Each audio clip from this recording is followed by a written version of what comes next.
Hello everyone, this is Brian Drury of Overcoming Graduation, and today I'm here to share a quick message with you on mindset and on action taking. And today's message is this: helping kids in hospitals at Christmas. You see, years ago, in my business Overcoming Graduation, I had decided that I wanted service to be a part of everything that I did.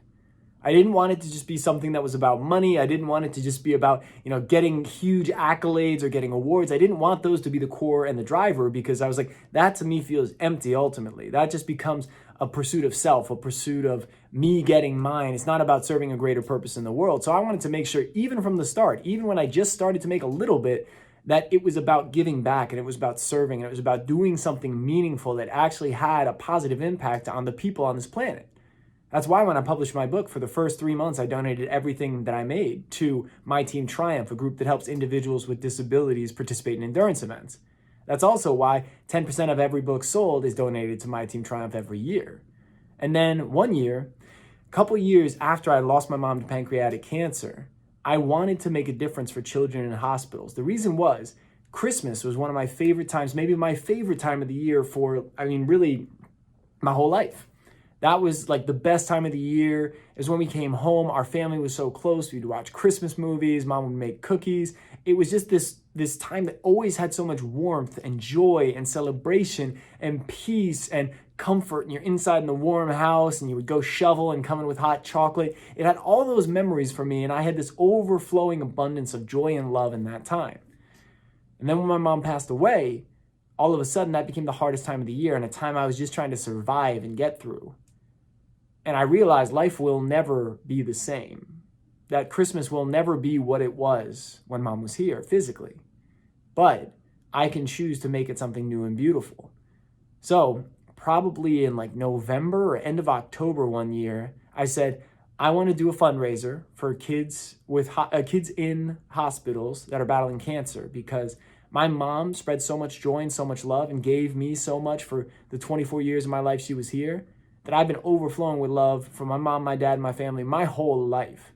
So instead of it being focusing on the loss of her physically being here, now it's a purpose of sharing not just her love, but all the love that people have poured into me, that I've been so blessed and fortunate to have, into as many people as I can, in as many ways as I can. And so I said, I'm going to do a fundraiser, and I want to help kids in hospitals. And at first I just said kids in hospitals with cancer. But I found that my local hospital, when I was in North Carolina, didn't have a cancer wing for children, a pediatric cancer wing.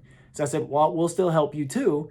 And then I found one over in Raleigh. It was the Duke Children's Hospital that had a pediatric cancer wing. And I said, okay, those are the ones I'm going to donate to. We'll just give 50% of whatever we get to them. And part of me goes, well, Brian, you've got nothing to donate. You've got all your loans. How are you going to do this? I said, I truly believe that people want to help and want to make a difference in the world. Sometimes they just need to be given a way to do it. So I'm going to make a way for them to do it. So I made a GoFundMe. I said, hey guys, I really want to do this.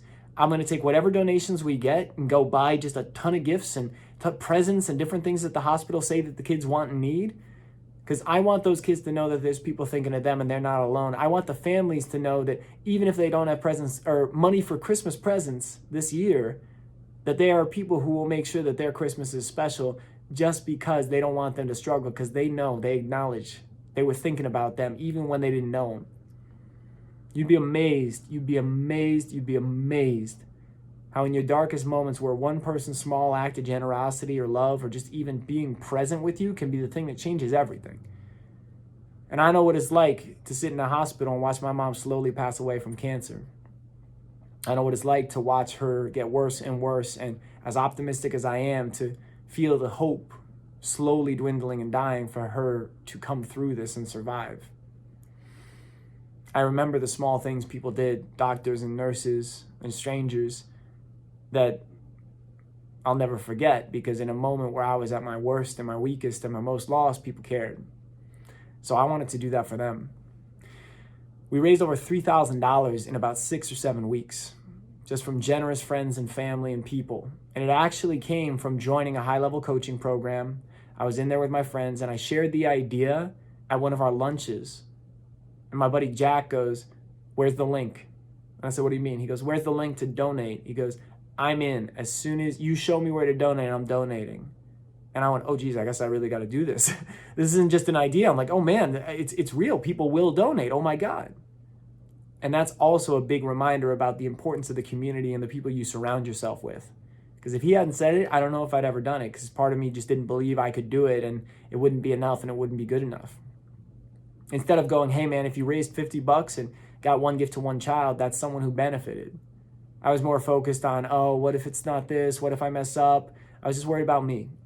We need to get outside ourselves, and we need to focus on the bigger purpose and the bigger mission and why we're here and what we're doing, to get out of our own stories and our limitations, because it's not about us when we're here to serve. So we raised that money, over $3,000. I had a group of friends come with me to Toys R Us and Walmart, and we got the lists from the hospitals of what the kids really wanted and needed, and we bought them all. We bought everything we could. I had a receipt that was taller and longer than me, even holding it up over my head like this, of all the things we were able to buy from random people and friends and family's generosity. That voice in my head that said, this won't work, this can't work, it had no idea how powerful love can be when it's shared and it's expressed and you do it with genuine intent. Because I got a card months later from Duke Children's Hospital showing the kids and their families getting to pick out presents, because many of these families said, like, I don't even know how I'm paying rent. There was like every month is a struggle because I'm just trying to pay my kids' cancer treatments, and to be able to give them Christmas means the world. You see, we get so caught up in what we can't do and where we're not that we lose sight of what we can do right now. And we don't think about how, if we just get creative, all the tools and resources that are here. Because Tony Robbins says business success is never a lack of resources, it's a lack of resourcefulness. And that can be true and applied in any area of life. So if there's a group you want to help, if there's people that need you, it's time to start thinking about them and not about you. Yeah, you're tired. Yeah, it's hard. Yeah, it's going to take time. Yeah, it's going to take energy. Yeah, it's not all going to work out. Yes, it's going to take new evolution and growth. Yes, it's going to take you getting uncomfortable repeatedly. But if you're really committed to serving, it's going to take you pushing through, because those people need you. They need your messages. They need your voice. They need your donation. They need your support. And until you give it to them, they're going to struggle and not know if there's any way out. If you've got a way to help them through so they can help others, you can be a multiplier. You can serve. You can touch their lives. And it's time. How can you get started today? What's the first call you need to do, the session you need to book, the email you need to send, the office you need to go visit? Schedule it. Don't just think about it, schedule it. What day, what time? If you can do it today, right after this video, during this video, even better. Make the call, take the action, get it started, because you'll be amazed once you put the good out there how much can often come back. So I love you. Thank you for listening. Thanks for being a part of this. If you haven't already, be sure to subscribe to the podcast and also this YouTube channel, both under the same name, Overcoming Graduation. And share this out with your friends and following. Like, comment. I want to hear what your takeaways are, what action you're going to take. I'd love to hear that, because that lets me know what you're going to do, and I can actually check back in with you and see how it's going. Then also be sure to visit overcominggraduation.com and enter your name and email at the pop-up to get a free gift, and you'll be joined on to the Overcoming Graduation mailing list, where you'll be able to get the most up-to-date offers, promotions, events, special products, like new launches that are coming out to help you take your life to the next level, whether that be in speaking, habits, goal setting, etc. So I love you guys. Thank you for listening. You've got action steps. You've got work to do. The world needs your message, and it's time to get started. So I'll talk to you again real soon. Love you guys, and that's all for today.